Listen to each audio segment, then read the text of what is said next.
Welcome back, everyone, to another wonderful Fireside chat here. Excited, very excited for this one. I'm a big fan of the company, and we might as well start this thing right off. We're going to get into some fun buzzwords, cash flow, of course, invoicing issues, all the fun stuff that stops us from doing more business. But from Triumph Financial, we got David here. David, can you introduce yourself and tell us about your role at Triumph as well? Absolutely, and thanks for having Triumph here, and we've really enjoyed the event. My role at Triumph is I run our LoadPay business, which is our digital banking business specifically built for truckers. Perfect. Yeah. I think I talked to your team earlier this year, like Matt's, and you were working on it, so I'm happy to see this endeavor start to grow. Now, I want to talk just in general right now, what you're hearing from trucking companies in regards to cash flow in the market and how they've hopefully positioned themselves to make it out the other end, but the struggles that they might be dealing with. Yeah, absolutely. And one of the things that we've seen in this really elongated freight recession is the need to have durable business models, right? And making sure that no matter if you're a 3PL or if you're a carrier, right, that you're looking at all the ways that you can strengthen your balance sheet and provide access to cash in the case of an unexpected event. And so when we talk to carriers or we talk to brokers, really the conversation is, how do you ensure that you're being as transparent as possible, right? So whether you're working with your bank or your factoring company or any technology provider, to ensure that you have the maximum amount of solutions, right, when you need to run that play. I mean, one of the things that this elongated recession has taught all of us is, we have to be prepared for the unexpected, right? And so by having the conversations up front, right, by designing the plays for what happens if this, right, you're then in a much better position. The last thing you want to be doing is going and scrambling to find cash to fund your payroll, fix your truck, whatever the thing may be, right, if you didn't have something in place ahead of time. What's fascinating to me is I think people overlook too, like when it comes to kind of the back office accounting side of things, payables, et cetera, that's a selling point in this industry, right? Like carriers will take a load for $50 less, depending on, of course, the payment terms. So can you speak on that in particular, especially if we do see a market swing, that's going to become an issue? 100%, and it works the whole way through the value chain, right? Yeah. Right now, as we see this really soft market, customers are changing their payment terms to the brokers, right? They're moving those payment terms from 30 to 60 to 90 to 120 days. And sometimes they'll offer you supply chain financing, but often they're not. And so that cost actually runs into the broker, and then the broker is then having to pass those costs back along to the carrier, right? There's just less there's less margin in which we can move this next load, and so it really impacts the carrier. But as we see the market begin to flip, that broker is going to be able to go out there and say, hey, I have this capacity that I've aligned with even through this hard market, right? I'm one of the survivors through the recession.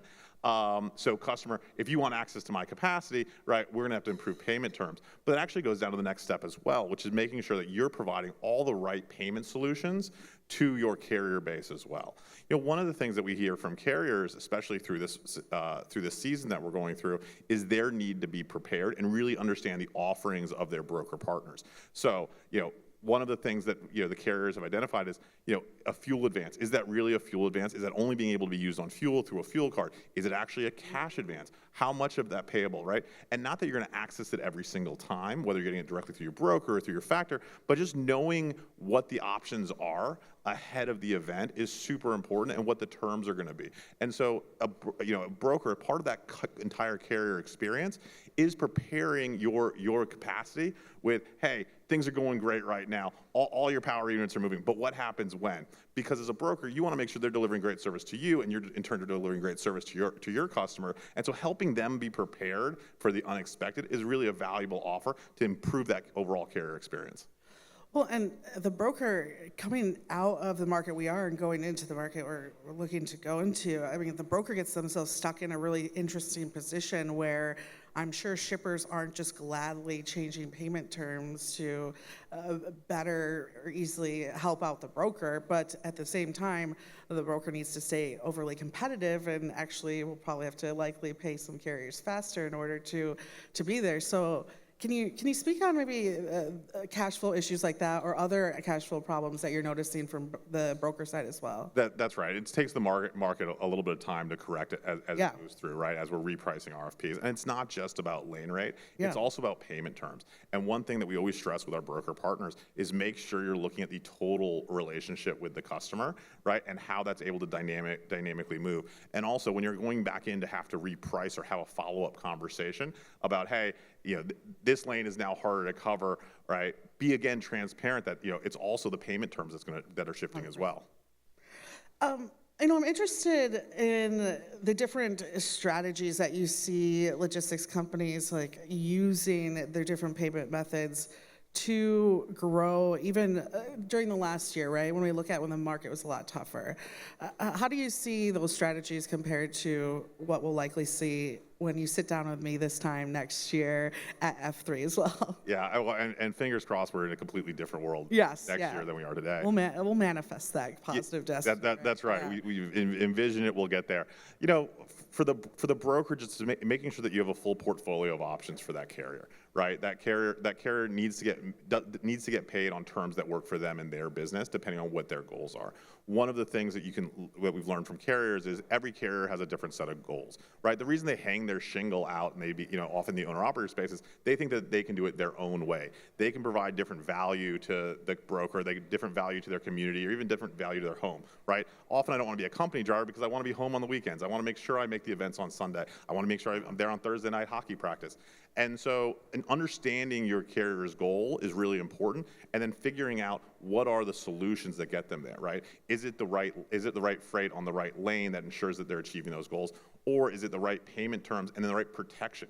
Because one of the hardest things is, an unexpected bill, an equipment charge. When those things pop up, if that takes your carrier off the road, right, yeah, it affects the entire chain upstream. And so ensuring that you have offerings like cash advance, fuel cards, access to credit, quick pay terms, et cetera, really make it so you're providing an entire menu of options down to your carrier.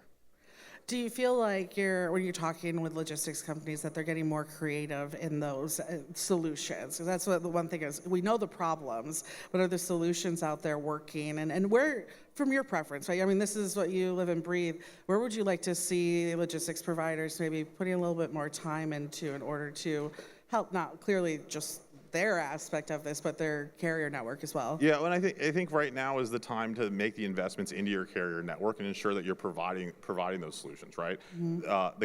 You're going to see as the market changes between now and this time next year, we're going to have more entrants into the market who need to be educated on how to build a sustainable, durable business model as an owner-operator, as a small fleet. And it's up to the brokers to make sure that you are providing that level of service as they go through. And so it's going to be those that have survived this downturn, right, yeah, who are still providing who are investing now in a great carrier experience, who win coming out the other side. Because yeah, as the market flips, if you aren't providing the right products and services downstream to your carrier, those carriers are going to go find them when they're more in demand, right? Yeah. Freight is obviously the lifeblood of our business, but in a tighter market, that freight can be found in other places, and that's what you're going to end up seeing is carriers shifting towards those who are providing the overall package of service. It's interesting too, because you're working within a behemoth, I think, in the industry, and just in regards to brand and recognition, and honestly, I think trust at the end of the day. What's that like for you in providing these services and in that brand aspect as well? How does that help carriers feel more safe at the end of the day with their finances? Well, and one of the things that we've done for the history of Triumph is actually provide what we know is a clearinghouse of data and information, yeah, and built that trust on very clear values that carriers have come to appreciate, and our brokerage partners have come to appreciate. And it's the reason why we're north of 50% of all brokerage payments now, yeah, run across our network. And by being in that position, we're able to create additional value and transparency, so that if it's a broker who's paying by a TriumphPay, you have a very high confidence, yeah, that load is going to get paid on. It's not like jokes or whatever aside. Like I 100% agree with you, and I think what's interesting is that someone has asked me before, my thoughts like on the work that you're doing, and I said, think of the amount of data that they have going behind them right now, and that alone, the power behind that, even throughout the financial services is the cherry on top of that sundae, is absolutely incredible. And again, what can you do with that data? How can you make this experience better? I want to talk about this new offering as well. Can you give us a peek of what this is looking like? Yeah, we're really excited about what we brought to beta earlier this year. And it's something, we took a step back, and what we realized is banking in this country wasn't really set up to support owner-operators, small fleets, mid-sized fleets, right? They do a lot of generic banking across the spectrum, but no one is set up specifically to handle the needs of the owner-operator, right? Handle the needs of the small fleet. And so that was the opportunity for us to launch LoadPay and have it actually as a bespoke option for trucking, for truckers, for those fleets. And the reason we're able to do it, and where we think our differentiator is in the space, is because we're already making those payments, right? We are a bank at Triumph. And if you today bank with a big national bank, or you're a credit union, and you deliver a load on a Friday afternoon, the earliest you're going to get that money is probably Tuesday or Wednesday next week, right? Your broker has to process that. They then send a message that says make this payment. The payment goes out via ACH. You could pay a $20 fee potentially and get it wired on Monday morning, but you're still sitting there over the entire weekend. What's occurred with LoadPay is we actually can make that time frame go from days to less than a minute. And the way that we do that is through our TriumphPay network. As soon as we get the notification, whether it's from a factoring company or a brokerage company, that this load is good to pay on, we move that money immediately into the LoadPay account on behalf of them. And it's an FDIC insured bank account. You're spending with a debit MasterCard, but there's absolutely no delay in that payment. And so we know, on Labor Day weekend, we had someone submit their POD on Monday of Labor Day, and they were able to immediately spend, right, in less than a minute. And it's really exciting to see that free up, because the stories we hear from the carrier base who are using the beta is, this has absolutely revolutionized cash flow in my business, right? I'm still filling up my truck and moving my truck. When I make that delivery on a Friday, Saturday morning we're making the next move. I'm able to then be, in my next destination by Monday doing a drop-off, and it just continues to move the vehicle. And we're really excited about what the possibilities to unlock are. I think the other thing that we're excited about is, our entire roadmap as we look into 2025 is really carrier-driven, right? We're hearing from the marketplace, and the thing that I'm most excited about in that space is fuel. And we're not going to launch another fuel card, right? Because what we've heard from our carriers is there are enough fuel cards out there in the marketplace that they have 4 to 7 cards in their wallet, they're moving balances from one to the other. And so what LoadPay actually does is unlocks the ability for them to use LoadPay as a wallet. So we're getting the money in less than a minute, but then be able to move it onto their existing load cards in an instant or near instant fashion. Almost like an Apple Cash situation. Exactly right. The Apple Wallet, we're adding cards to it, right? We're able to do that in our ecosystem as well, and we're really excited about what that's going to unlock for carriers, just to make their life easy. Because that's the fundamental design principle of this, right? We see that they're underserved. We see the friction within the payment space, right? And it comes across all of it, and so we're putting it into the hub of LoadPay so that they're able to have a much easier experience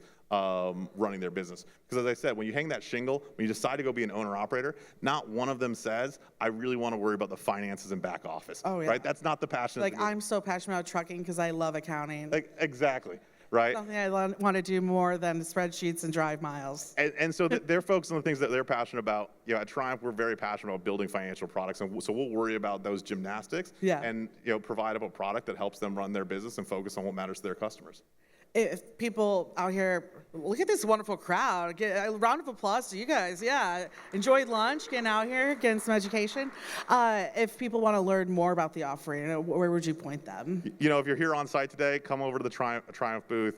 Would love to have a conversation. Otherwise, reach out, Triumph.com, TriumphPay.com, LoadPay.com. There's a bunch of ways to reach us under any of our family of brands, but would love to continue to collaborate. Not like we haven't heard of you guys before, right? Yeah. No, incredible, of course, business that you guys are, and just more of everything that you're using to make that life easier for carriers and brokers. I guess we'll give brokers a pat on the back today too. Is incredible. So thank you so much for joining me, and thank you for what you're doing for the industry, and thank you all for coming over here and hanging out with us too. This is just half of the first day, so we got a lot more coming your way. So make sure you guys check out all of the chats and our Fireside chats as well. And I'm also on the radio later here, 5 o'clock, right at this spot. So thank you, everyone, and thank you again. Thank you. Thanks for having us. Yes.